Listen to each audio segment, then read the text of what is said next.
4 años estamos inaugurando un congreso de la Sociedad Peruana de Psicoanálisis, el 17º, que se llama Realidades al Borde, Cambios y Permanencia.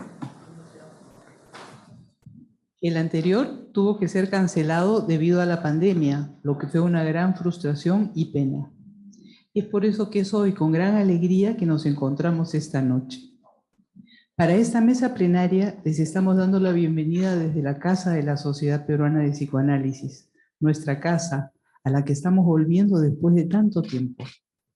Nos hubiera gustado mucho poder acoger aquí a todos nuestros miembros, nuestros candidatos, nuestros invitados y ponentes, pero no ha sido posible. Nos acompaña un pequeño grupo formado por la Junta Directiva, las comisiones, el comité organizador del Congreso. Les enviamos a todos un cálido saludo a través de la web con la esperanza de que pronto podamos reunirnos y darnos un abrazo fraterno.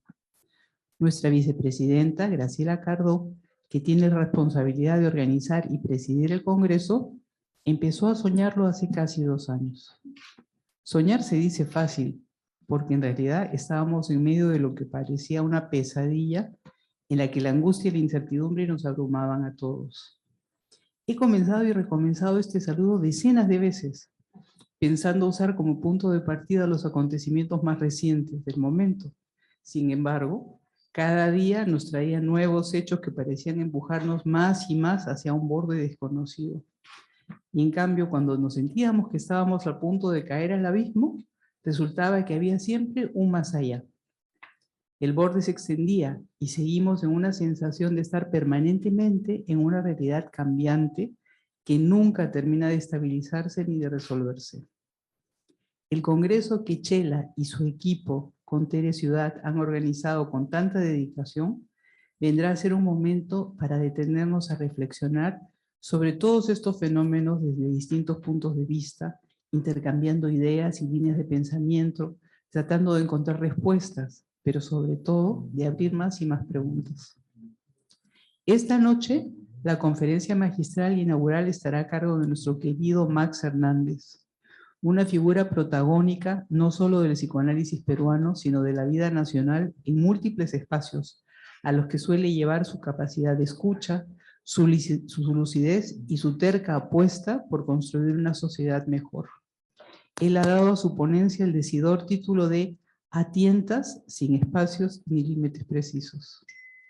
Dejo ahora en el uso de la palabra a Graciela Cardó, no sin antes dejar de agradecer al comité organizador del Congreso, a todos los ponentes, a los participantes y de manera muy especial a ti, Chela, que has liderado este proceso desde su gestación hasta los resultados que ahora podemos disfrutar.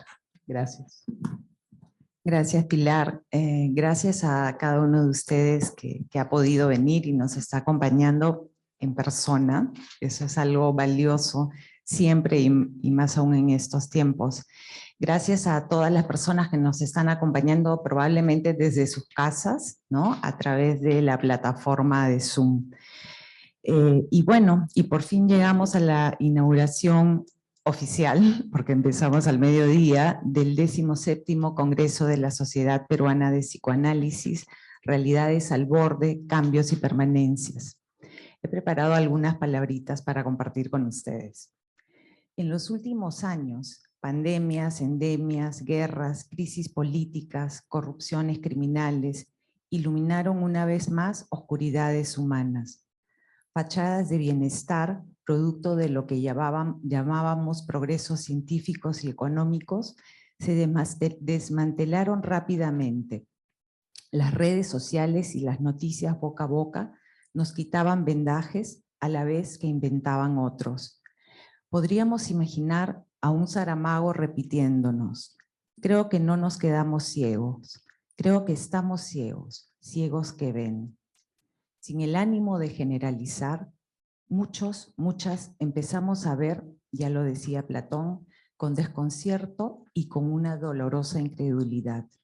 Quizás por ello podemos hoy ver mejor en nosotros mismos e imaginar respuestas a la interrogante que en un crepúsculo Víctor Hugo decía: ¿de qué estará hecho el mañana? La llave de los campos de Magritte que es la imagen de nuestro Congreso, nos invita a dudar de lo que vemos. Es un cuadro incluido en otro, un marco vacío, una ventana rota. De modo similar, los cambios vividos en tiempos no imaginados nos colocaron en bordes a veces claros, a veces difuminados o porosos. Los límites fueron aceleradamente variables, haciéndonos dudar si los cambios ocurrían fuera o era que nosotros los veíamos los mundos externos, internos, los intermedios desde otros ángulos. Las incertidumbres, ambigüedades y distorsiones nos llevaron a cuestionar todo lo que creíamos que era la realidad. Nuestras posibilidades permearon y exploramos diferentes modos de continuar. Hoy podemos preguntarnos cómo seguiremos siendo, cómo están creciendo los bebés nacidos en pandemia, en guerras, los migrantes, los niños, adolescentes y jóvenes separados de sus compañeros. ¿Cómo fueron las separaciones y cómo están siendo los encuentros y reencuentros? Por ejemplo, para los cachimbos, para los enamorados, para los amantes, para quienes estuvieron enfermando sin saberlo, para nosotros psicoanalistas y terapeutas que estamos volviendo a recibir a nuestros pacientes en los consultorios. Con asombro, temor y sorpresa vamos recordando lo vivido y lo porvenir. Creo poder afirmar que a la tristeza de lo perdido le acompaña también ilusiones y esperanzas. Sabemos que para muchos la salida de las sombras que iluminaron las múltiples inequidades mundiales fue el encierro en fortalezas vacías, mientras que para otros fue la posibilidad de imaginar una nueva libertad individual, aquella que se limita y cuida de otros para sobrevivir y progresar. Recordemos acá a Margaret Mead diciendo que la primera evidencia de la civilización fue cuando se halló un fémur fracturado y sanado hace 15.000 años. Es bueno saber y resaltar que asistir al herido pudo acercarnos a esa libertad en sociedad de la que Spinoza hablaba, esa que se construye en grupo y no en soledad. La idea de refundar un pacto social es imperativa. Implica declinar narcisismos y arrogancias, asumir nuestras fragilidades. Qué difícil parece ser eso. Y recordar con Freud nuestro fundante desvalimiento. Hago también mías las palabras de Castoriadis. Requerimos de una asamblea de individuos que puedan producir una sociedad de sujetos socializados, no el uno a costa de otro, sino el uno junto al otro. Necesitamos ya sociedades que produzcan almas que se reúnan creando significados que den sentido a la vida y que no generen pesadillas como las del Bosco en el Jardín de las Delicias. Recuperándonos un poco y nunca del todo del horror, del miedo, la rabia que separan y aísla, encontramos también la posibilidad de la solidaridad y el disfrute del pensar con otros. Vamos del encierro del muro al encuentro de los lazos.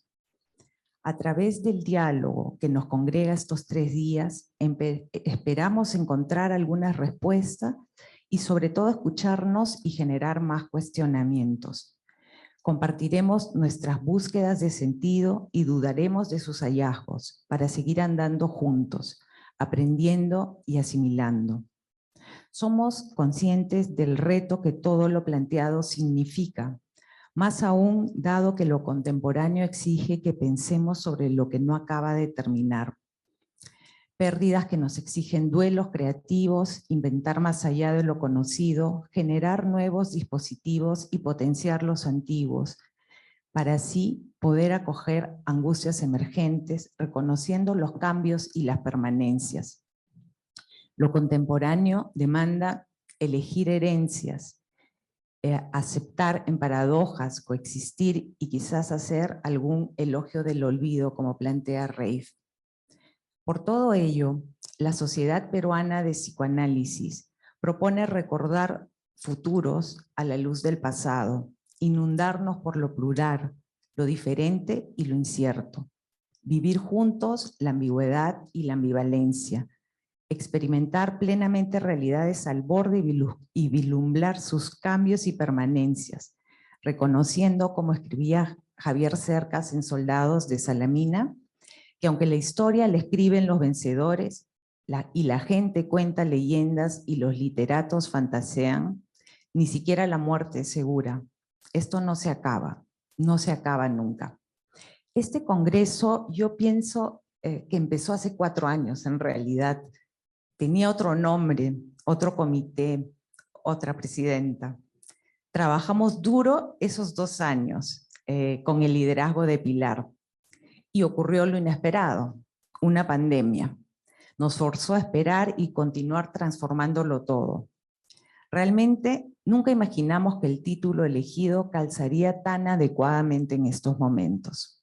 Hoy empezamos el Congreso número 17 con reflexiones de Marta Nussbaum, acompañadas por Pilar Gavilano y Pepi Patrón. Nuestro mundo, nuestro país y las crisis actuales, las emociones. Mañana continuaremos pensando con Jonathan Sklar acerca de cómo se puede debatir cuando no hay diálogo. Virginia Ungar, en la tarde, compartirá el trabajo psicoanalítico en tiempos distópicos. Hoy, en breves, escucharemos a Max Hernández.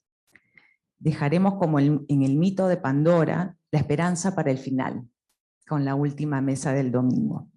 Además, cada plenaria ha sido y será acompañada y enriquecida con colegas de nuestra sociedad y de instituciones amigas.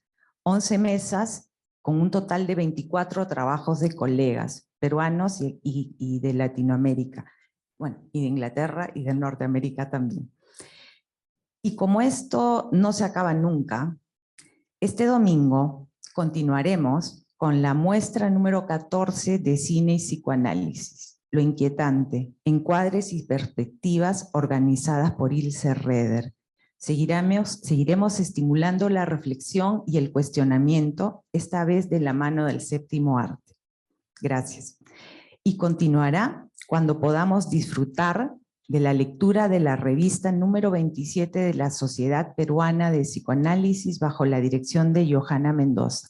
Muchas gracias, Johanna. Ya nos ha llegado y va a llegar a las personas inscritas al Congreso. Ya voy a acabar. Esperamos con todo esto que deseemos no renunciar nunca a una condena, a la que describía Piero Lañén, la de pensar, la misma que produce placer. No renunciar a seguir imaginando utopías, como la de Gabriel García Márquez, esa en la que nadie pueda decidir por nosotros hasta la forma de morir, donde de veras sea cierto el amor y sea posible la felicidad, y donde las estirpes condenadas a 100 años de soledad tengan por fin y para siempre una oportunidad sobre la tierra. He dejado para el final, creo ya largo diálogo, el agradecimiento a mis colegas de la Sociedad Peruana de Psicoanálisis y de otras instituciones amigas, a quienes pueden acompañarnos, a los que partieron, a la Pontificia Universidad Católica, especialmente a la Escuela de Posgrado, a CIDEA, Seminario Interdisciplinario de Estudios Andinos, a Plataforma Psicoanalítica y a su creador, Moisés Lemlich, por el gran y constante apoyo al psicoanálisis y en especial a este congreso. Gratitud a mis compañeras de la Junta Directiva, que me apoyaron desde los albores de este congreso, a mi querido equipo organizador, que trabajamos semanas soltando ideas, tejiendo tramas, a Teresa Ciudad, por su análisis de cada trabajo que ustedes van a poder escuchar, a Juan Manuel Llori, Julia Belochaga y Mari Carmen Bello, que la acompañaron, a Rocío Franco y Adela Escardó por sus ideas, orden y claridad, a Valeria García y a Adriana Vivanco por su creatividad, aires nuevos y libres. Por último, quiero hacer un homenaje a Jorge Cantor. Él acompañó cada detalle, idea y el montón de frustraciones iniciales. Cuando imaginábamos con la Junta Directiva otro congreso, otro nombre, cuando decidimos hacer un precongreso en noviembre del año pasado, porque no aceptábamos la demora y temíamos ausencias. Se nos adelantó.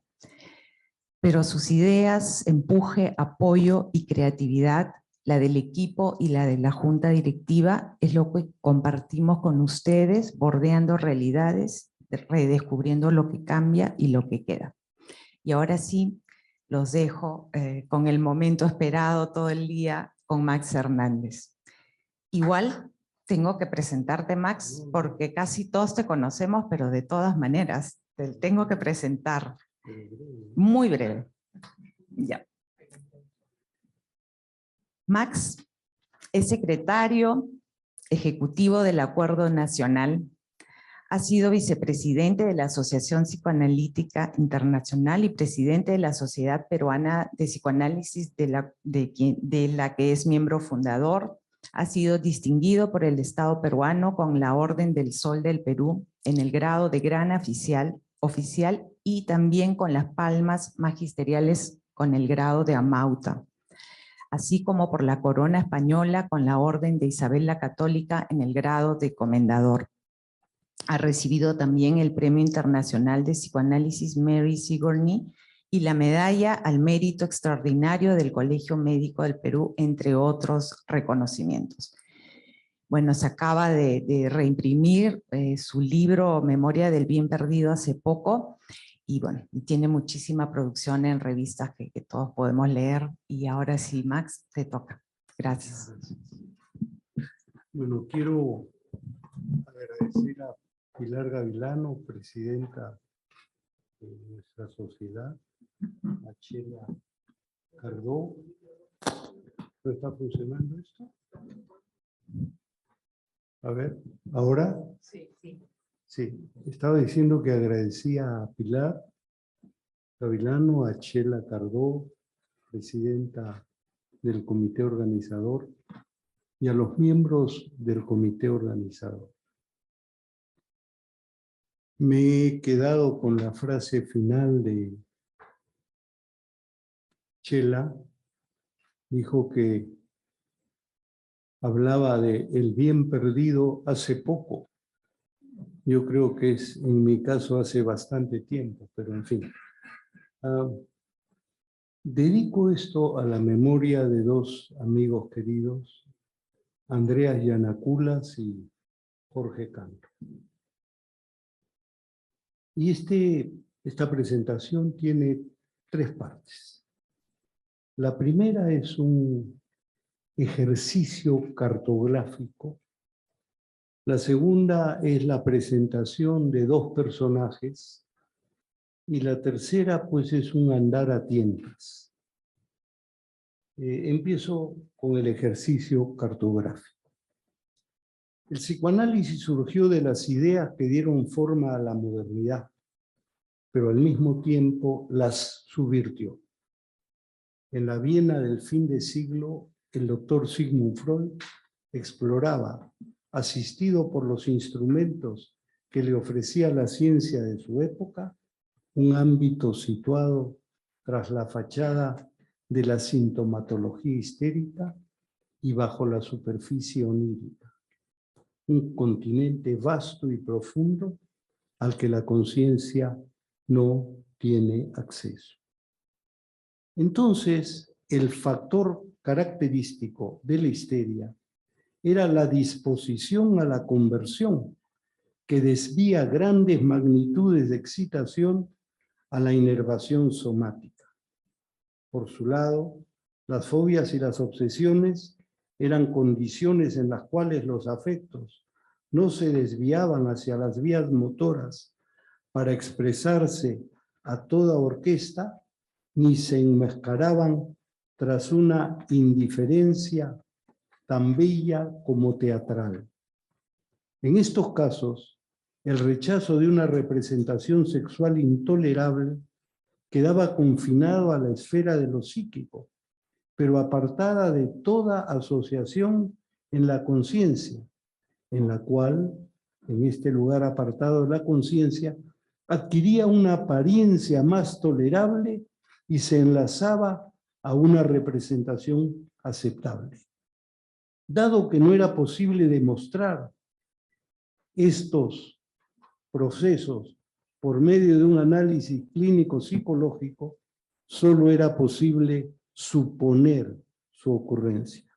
Cito a Freud: quizá fuera más exacto decir que no se trata de procesos de naturaleza psíquica, sino de procesos físicos, cuya consecuencia se manifiesta como si lo expresado con los términos separación de la representación de su afecto y falso enlace de este último hubiera sucedido realmente.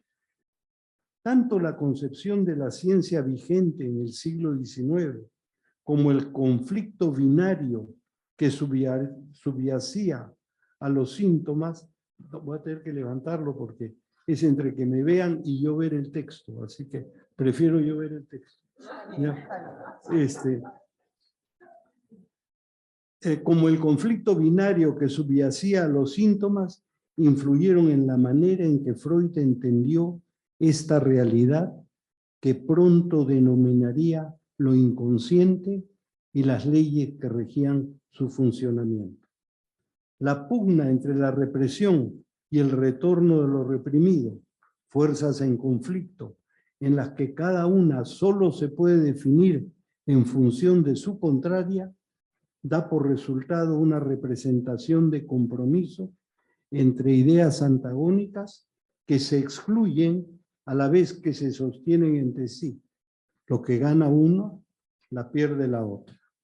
Estas leyes fueron formuladas para dar cuenta de sus hallazgos en la psicopatología y se adecuaban perfectamente a la sintomatología que constituyó en ese momento el material fundamental con el que iniciaba su periplo teórico. Pero Freud había emprendido el análisis de sus propios sueños. Es en estas circunstancias que utilizó el término reino intermediario, o en alemán Zwischenreich, en la primavera de 1896, un mes antes de la primera aparición impresa del término psicoanálisis. La convergencia del trabajo clínico y su autoanálisis abría el campo a nuevas intuiciones. En diciembre de ese mismo año, incrusta el término castellano fueros para referirse a una provincia exenta de las exigencias usuales de la ley común que rige en el psiquismo. Además de lo planteado en relación a las neuropsicosis de defensa acerca de la naturaleza de procesos movilizados, bien por energías, bien por afectos, la noción de fueros entraña la persistencia de normas anacrónicas en ciertas regiones del psiquismo. Los hallazgos del análisis de sus sueños desbordaban los parámetros de cualquier descripción limitada a los aspectos dinámicos o económicos de los mecanismos propios del fenómeno psíquico. La implicación del soñante en la producción onírica.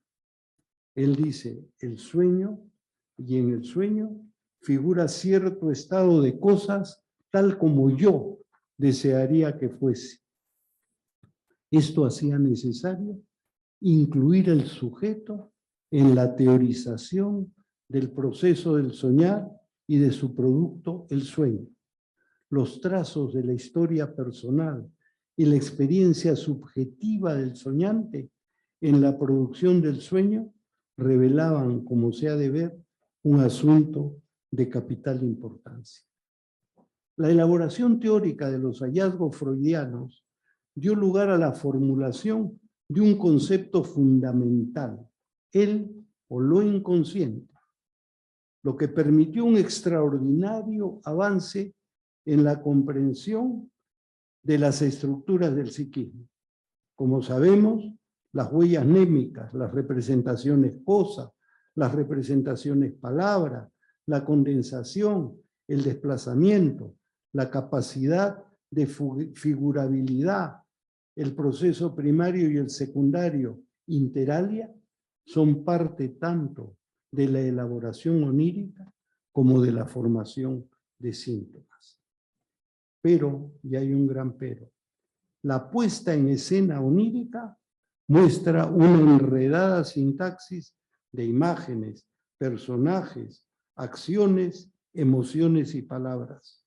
Freud denominó trabajo del sueño a la actividad mediante la cual los procesos, los pensamientos y deseos se transforman en imágenes, a la par que se establecen las ligaciones entre el contenido manifiesto y el contenido latente, entre la censura y las ideas inconscientes, entre los procesos primario y secundario, entre la percepción, el pensamiento y la memoria.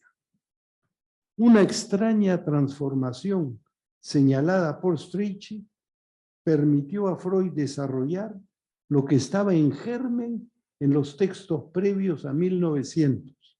Y esto fue posible gracias a una escritura que desafía convenciones textuales para dar cuenta del carácter menos sucesivo que simultáneo de los cambios, reflejar la movilidad de los procesos y recorrer el divino laberinto de los efectos y las causas, por usar las palabras de Borges. Los términos anclados en lo fisiológico cedían el paso a términos situados en un campo personal y vivencial. La realización de asuntos virtualmente presentes en los escritos anteriores correspondía a lo llevado a cabo por el trabajo del sueño, casi punto por punto.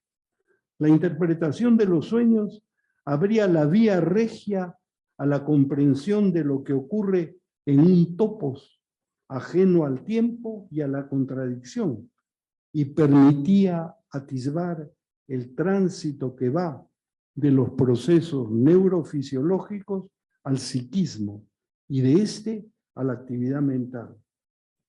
Freud había liberado su pluma del peso de los enunciados neurologizantes sin que por ello se desvaneciera en abstracciones filosofantes.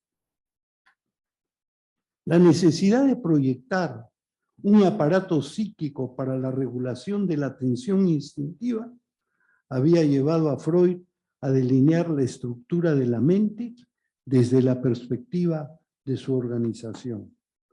Los trabajos metapsicológicos definieron una región de ese vasto reino situado fuera del tiempo, en el plano implacable donde moran lineales los siempres, lineales los jamases, hubiera dicho César Vallejo. Y señalaron las características definitivas de esta instancia, de este ámbito. En él, lo inconsciente prima la realidad psíquica sobre la realidad externa, no existe contradicción, predomina el desplazamiento y la condensación y rige el proceso primario. Es sobre la base de esta definición de él o lo inconsciente y esas características propias de la dependencia biunívoca, pensamiento-sexualidad, sexualidad-pensamiento, como sostiene Kristeva, que los planteamientos de Rappaport sobre los supuestos metapsicológicos, de Lacan sobre su estructuración como un lenguaje, de Mate Blanco sobre su lógica, de Solms sobre su basamento neuropsicológico, por citar solo algunos. Todo ello ha hecho posible el estudio del aparato psíquico, de sus pliegues y despliegues, de sus circuitos y cortocircuitos, de sus obstáculos y sus senderos ocultos. Pero también se hacía necesario prestar atención al complejo sistema de patrones de relación que resultan de la experiencia vivida. La tensión entre ambos modos de concebir el psiquismo está presente en conceptos que revelaban su anclaje en lo fisiológico, pero explicados y expresados en palabras que pertenecen a un campo personal y vivencial. La idea misma de trabajo del sueño bastaría para desechar cualquier intento de eclipsar la participación personal del sujeto. Si por trabajo aludimos a la conversión del esfuerzo físico en actividad humana productiva, al soñar, el sujeto adviene en y a la vez crea el espacio del sueño. Un espacio distinto, una región de la psique regida por sus propios fueros. Las sensaciones visuales, auditivas, táctiles, hápticas, senestésicas, olfativas y gustativas presentes en la producción onírica adquieren los atributos de una realidad vivencial. Una vivencia transmodal, o si se me permite la comparación, una experiencia subjetiva multimedia. Las diversas informaciones de los sentidos, tanto del subsistema orientado hacia el mundo externo, como del sistema propioceptivo, es decir, el que recoge la información del propio organismo, convergen en un proceso de integración sensorial. El trabajo del sueño realiza lo virtual presente en el sustrato neural del acontecer psíquico. El arte hace posible, también nos dice Freud, la confluencia de una realidad que no concuerda con nuestros anhelos y una vida imaginativa que los cumple. Y además, la transferencia, otro reino entre la enfermedad y la vida real, define el espacio en el cual se dan en el proceso psicoanalítico las transformaciones esperadas. Las condiciones marcadas por experiencias previas a la aparición del lenguaje verbal, ¿cómo se ve en patologías severas, patologías no neuróticas, o en los estados borderline, o en las patologías narcisísticas identitarias, en las secuelas de traumas severos, en las adicciones, en la incapacidad de controlar los impulsos, en las depresiones, en la psicosomatosis, en los trastornos del espectro autista o, más gravemente, en aquellos sentimientos de inseguridad ontológica, como hubiera dicho Ronald Lang, se sitúan en los límites mismos, en los bordes mismos de nuestra cartografía. Todos ellos corresponden a los momentos iniciales de la constitución del sujeto. Ocurren desde el momento mismo de la existencia psicosomática, cuando se inician los procesos auto- y heteropoéticos que han de desembocar en la constitución del sujeto y que anteceden aquello que Winnicott denominó con cierto guiño heideggeriano el aposentamiento.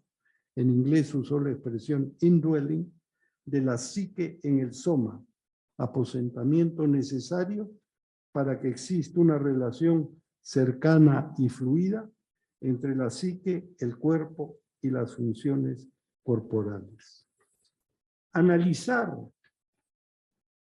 lo sabido y no pensado, unthought known, las experiencias primitivas de estados corporales menos inconscientes que no mentalizadas, o los procesos de simbolización primaria que tienen lugar en los inicios de la constitución del psiquismo.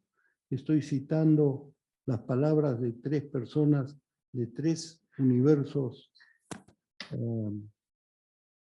geográficos distintos, pero de nuestra sociedad, Christopher Bolas, Judith Mitrani y Roussillon, René Roussillon.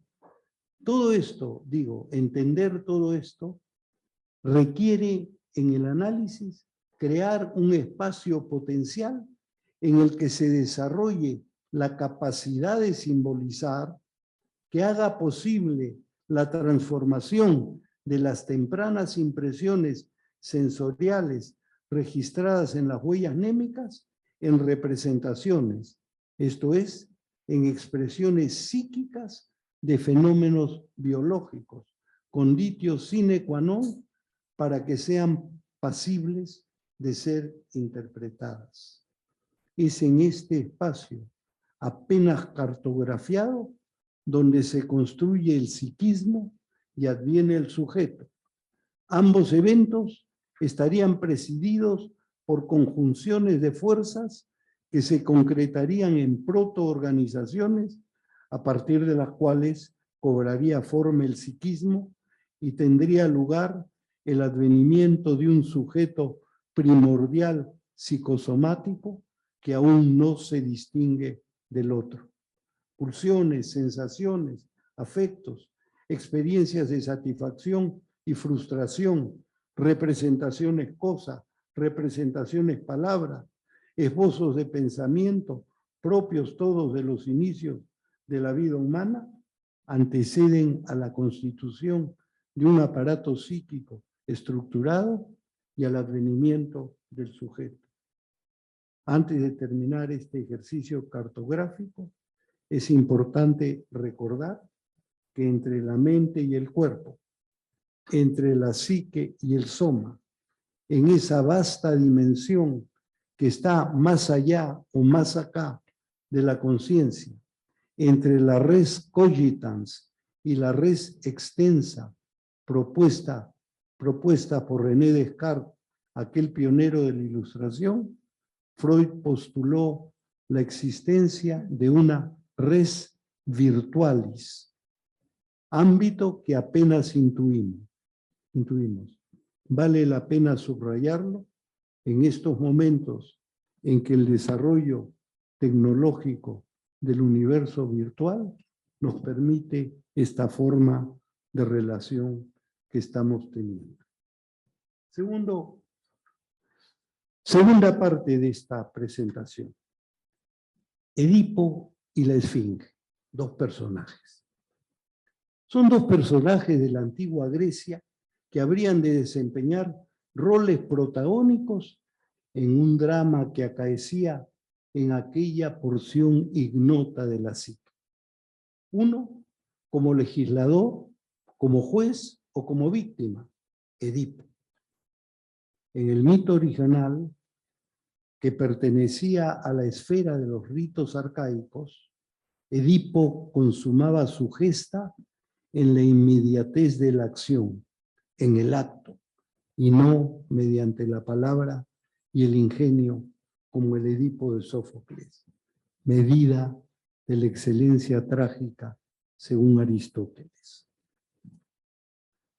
Siglos después de la recuperación de la tragedia griega en los inicios de la Edad Media, una obra de arte capaz de producir temor y compasión, o compasión y espanto, y que en virtud de su final funesto hacía posible la purga de dichas emociones, el rey Edipo sería el paladín de la rebelión de los románticos alemanes contra el neoclasicismo.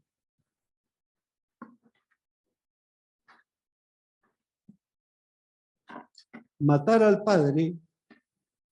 matar al padre, se enfrentó a la tradición, la quitó del camino y pudo poseer a la madre que lo había tenido en su seno.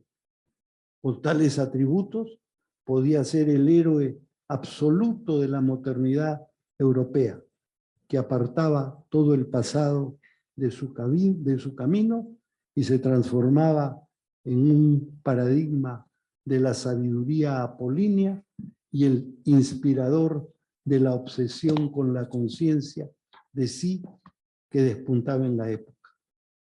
La posición privilegiada de Edipo Rey está presente ya en la carta a Flis del 15 de octubre de 1897. La identificación de Freud con el Edipo descifrador de enigmas ha sido materia de numerosos ensayos. Freud, como Darwin, Marx y Nietzsche, fue un maestro de la sospecha. Va sin decirlo que el Edipo freudiano no era exclusivamente apolíneo. Permítanme repetir las dos primeras líneas de esta ponencia. El psicoanálisis surgió de las ideas que dieron forma a la modernidad, pero al mismo tiempo las subvirtió. Ese personaje mítico, legendario y trágico del mundo griego, llamado Edipo, fue al igual que Virgilio. Recuerden el epígrafe de Freud en la interpretación de los sueños, flectere sinequo superos aqueronta moveo. Digo, Edipo fue, como Virgilio para Dante, el guía de Freud. A la postre, el guía daría claves para entender asuntos fundamentales de la psicopatología. En la encrucijada del parricidio y el incesto, Edipo sirvió como el sujeto protagónico de aquello que Freud denominó lo inconsciente, a falta de un término mejor y menos ambiguo. Estas son palabras de Freud. Edipo fue el legislador de la castración. Nadie como Lacan ha precisado con tanta claridad la psicopatología en clave de la ley implícita en la castración. El neurótico, él o ella, se somete a la castración y paga el precio de este sometimiento con sus síntomas. El perverso, él o ella, la acepta solo en parte, por lo que al seguir deseando poseer el cuerpo materno, hace de la castración el objeto mismo de su deseo. Él o la psicótica no puede aceptar la ley ni la castración y por ello no tiene acceso al orden simbólico garantizado por el nombre del padre. Ese padre que en el caso de los paranoicos está sometido a alguien que a su vez lo domina. Pero ¿es posible entender a Edipo sin tomar en consideración a otro personaje, a la Esfinge? Esta ocupaba un lugar de privilegio en la reflexión estética de Hegel, pues cifraba y resumía lo esencial del arte oriental, para ser más exactos, del pre-arte oriental, Vorkunst, opuesto al espíritu clásico. Para Hegel, la Esfinge cifra y resume el sentido propio del espíritu egipcio, el cual a la vez cifraba y resumía el espíritu oriental. La Esfinge, un colosal monumento de cuerpos animales recostados de los que trata de salir el cuerpo humano. Es el espíritu humano en su lucha por emerger del poder ciego del animal, pero sin lograr un retrato perfecto de su libertad ni una forma verdaderamente animada. El enigma de la Esfinge ha ocupado un lugar primordial en la prehistoria del psicoanálisis. Estaba presente en ese mundo de sueños de que Freud habló a su entonces novia Martha Bernays y al cual le dijo que era menester volver a ver. Es decir, toda la estatuaria y todo el arte babilónico, oriental, egipcio que vio en el Louvre. No obstante, la historia del psicoanálisis ha estado mucho más centrada en la respuesta del héroe clásico que en la demanda que surge de la Esfinge y de su matriz corpórea. Edipo era el sabio apolíneo que decodifica el secreto de la Esfinge. Pero como señala Levi-Strauss, recogiendo las variantes del mito omitidos en el Edipo Rey Sofocleo, paradigma de la sabiduría apolínea, era el mismo Edipo cuya cojera daba cuenta del momento en que los hombres apenas erguidos sobre la tierra eran aún incapaces de caminar o caminaban con torpeza.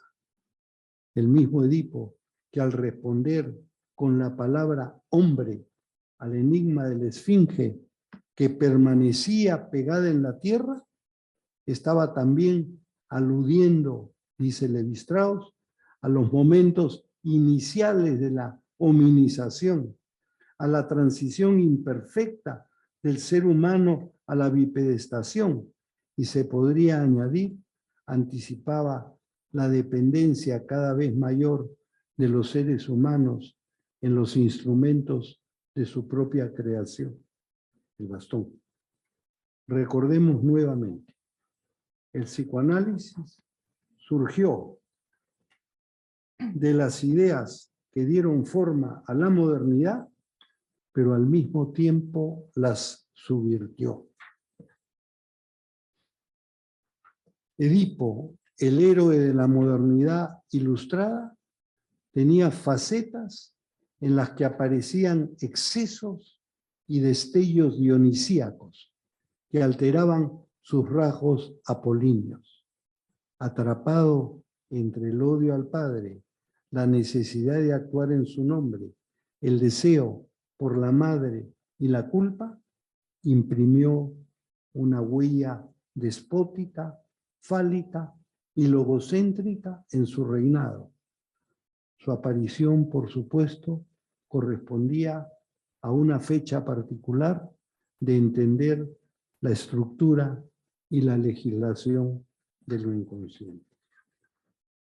Y viene una tercera parte, a la que se debe el título, y le comentaba a Pilar que al volver a la sociedad psicoanalítica yo pensé que era importante ponerme radicalmente psicoanalítico, como han visto en este texto.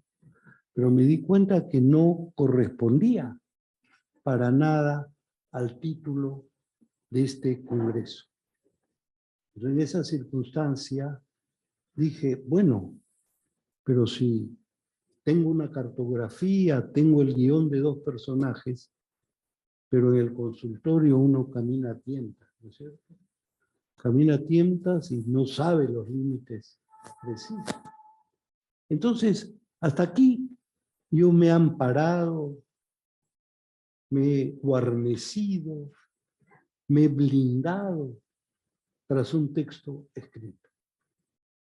El psicoanálisis es un asunto oral. El paciente habla, uno escucha y también habla, menos que el paciente, pero habla.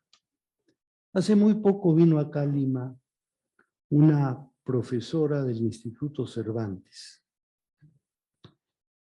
y comentando con ella me mencionó un libro suyo que he tratado de buscarlo. El libro se llama La comprensión oral, la cenicienta de la lingüística. Es decir, cuán poco se ha estudiado la comprensión oral. Y todo lo que hacemos nosotros transita por la oralidad. No importa a qué escuela psicoanalítica pertenecemos, lo que hacemos es intercambiar palabras y decirlas. Y claro, los latinos decían verba volant, scripta manent. Las palabras vuelan, lo escrito permanece. Ahora es más serio, ¿no? De repente alguien me saca una grabación de cuando jugaba bolas con trampa y dicen, este miserable, ¿qué puede hablar? Etcétera, etcétera. Y voy a tener que rendirme, pues no podré negarlo, ¿no? Pero entonces, al margen de lo que permanece y lo que queda, el hecho es que lo dicho, aunque se grabe, ya no es lo que se grabó. Perdón, es lo que se grabó, pero no lo que se dijo. Entonces, con eso me puse a pensar algunas cosas, un poco porque estamos acá en el Perú. Y entonces me pregunté algunas cosas que me han llamado mucho la atención en estos pocos años, en estos años de la pandemia, en estos años del drama que hemos vivido. Y lo primero fue algo que John Eliot, este brillante historiador inglés, dice con esa extraordinaria circunspección británica. Entre 1519 y 1522 se dio un profundísimo cambio de época, como el que estamos viviendo en este momento. En ese momento se dieron dos eventos fundamentales que regirían el mundo, o lo siguen rigiendo, por 500 años.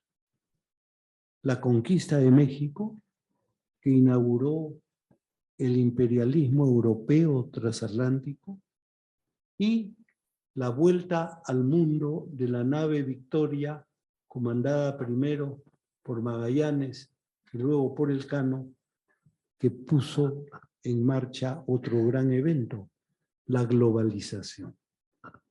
Entonces, claro, esto ocurrió hace 5 siglos.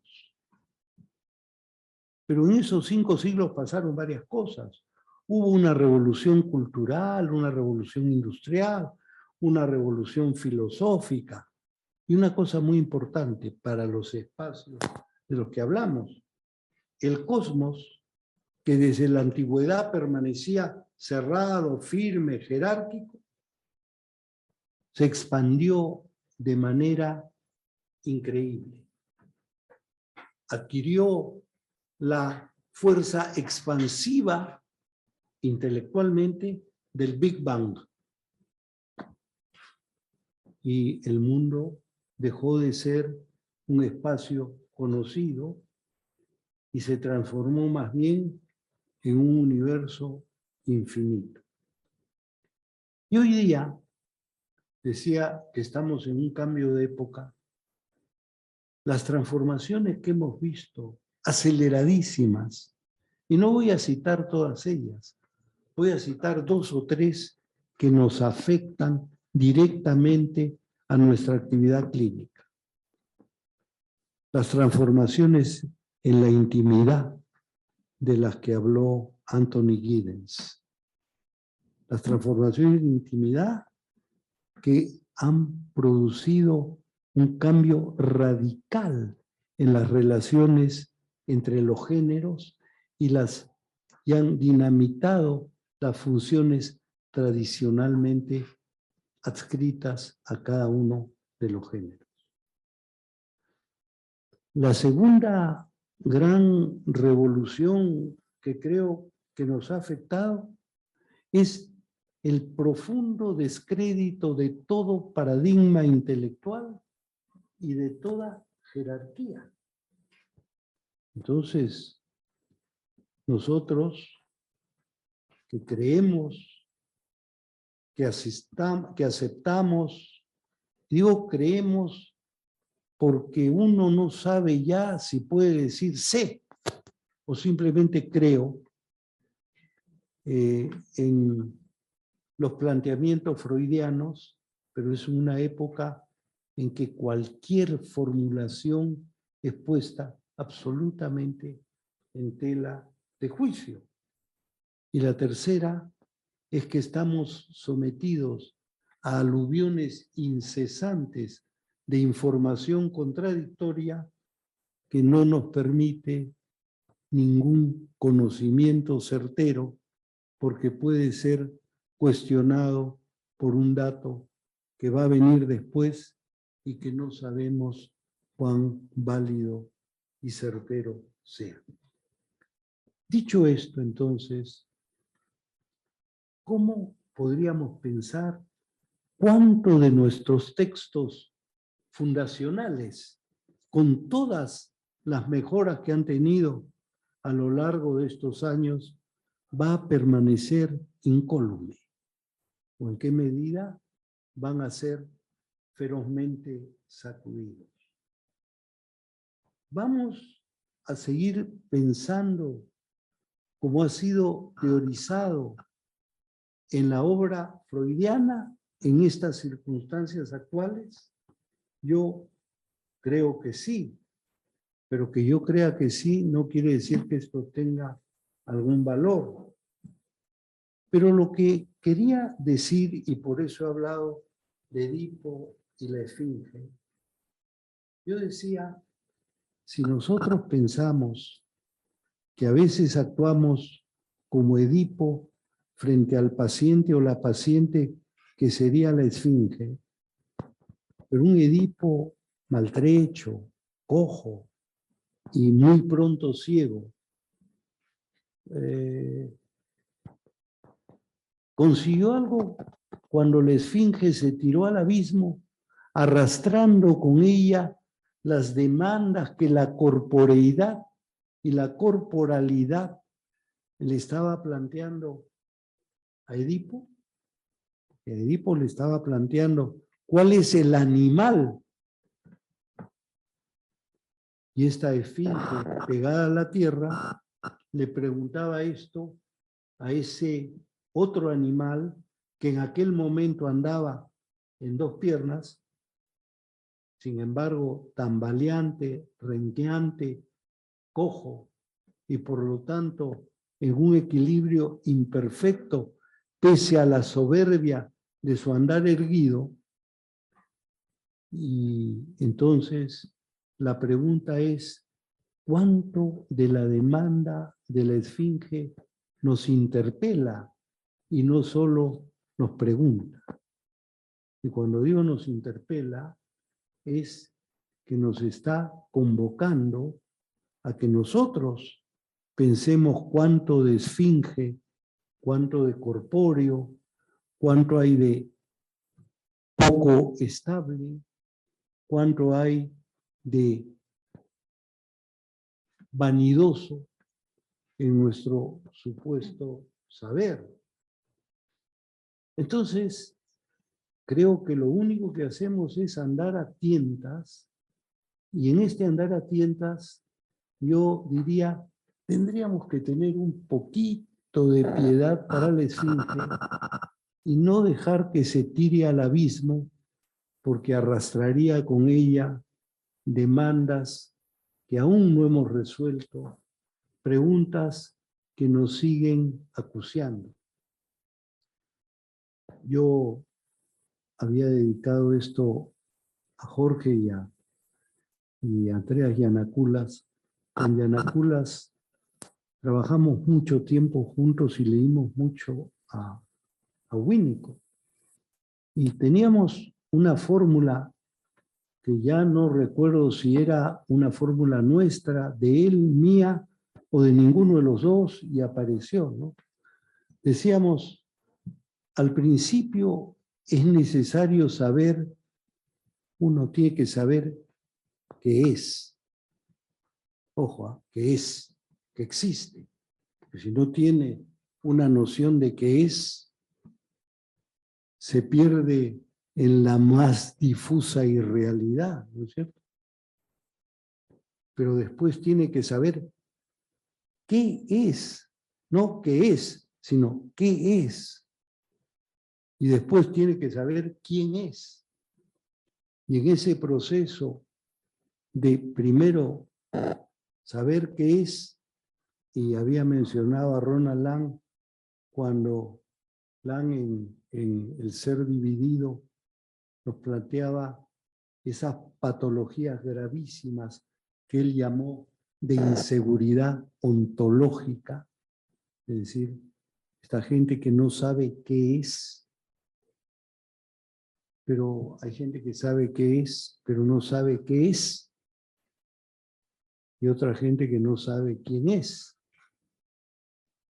Pero cuando digo otra gente, también digo cuando la Esfinge nos interpela, nos hace dudar. ¿Sé qué soy? ¿O sé qué soy? ¿O sé quién soy? Sigamos caminando a tientas y evitemos caer en el abismo acompañando a la esfinge, o evitemos también que la esfinge caiga en el abismo. Muchas gracias.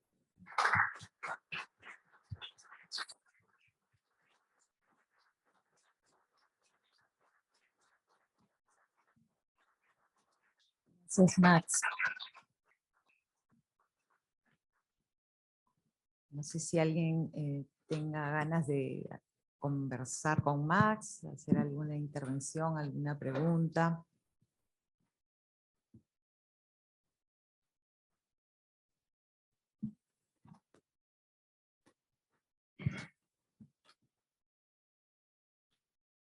Yo sí. Edipo, ahora que tú terminas con todas estas preguntas de qué, quién, y hay varios Edipos, que hay del Edipo en colono, por ejemplo, el que se arrepiente, ¿no? No el que permite que la esfinge, que además siempre, ¿no?, tenía alas la esfinge, pero se cayó. Esa es mi curiosidad. De acuerdo, pero el Edipo en Colona podemos entenderlo porque nuestro oficio nos ha ayudado a entender la culpa, la necesidad de castigo, el envejecimiento. No tanto el envejecimiento, eso. No es muy bueno, como conversaba con Moche. Envejecer es una vaina, pero la alternativa es peor, ¿no? Entonces, eso es importantísimo, es el Edipo en Colona y nos está planteando cosas importantísimas, ¿no? Yo lo que quería era plantear un poquito esto que está en las patologías no neuróticas tan presentes, ¿no es cierto? Estas patologías que nos harían pensar cómo facilitemos aquello de las realidades no mentalizadas, lo pensado no sabido, o aquellos procesos de simbolización primaria sin cuya actividad no hay simbolización posterior posible, y cuando viene una persona cuya incapacidad de controlar los impulsos hace que esté permanentemente en la acción, como el Edipo tempranísimo del mito, que resolvió el asunto a espadazos y no con su ingenio ni con su talento. Entonces estaba planteando cómo estamos en este momento con avances extraordinarios, ¿no? Porque el hecho que nos podemos comunicar, me decían que quien administra esta plataforma, probablemente aquel poeta que se burlaba del portugués diría arte diabólica es. Es decir, el que maneja esto lo está haciendo desde México. Entonces digo, esto es extraordinario. Estamos en una posibilidad de conectarnos como nunca antes se había hecho. La humanidad podría ser una. Es decir, suponiendo que haya la posibilidad de que mucho más gente tenga acceso a estas posibilidades. Pero al mismo tiempo que estamos en eso, las patologías que ahora nos convocan, por llamarlo de alguna manera, nos interpelan, son patologías en las cuales el problema no es tanto quién soy, si el problema es qué soy, o el problema es soy.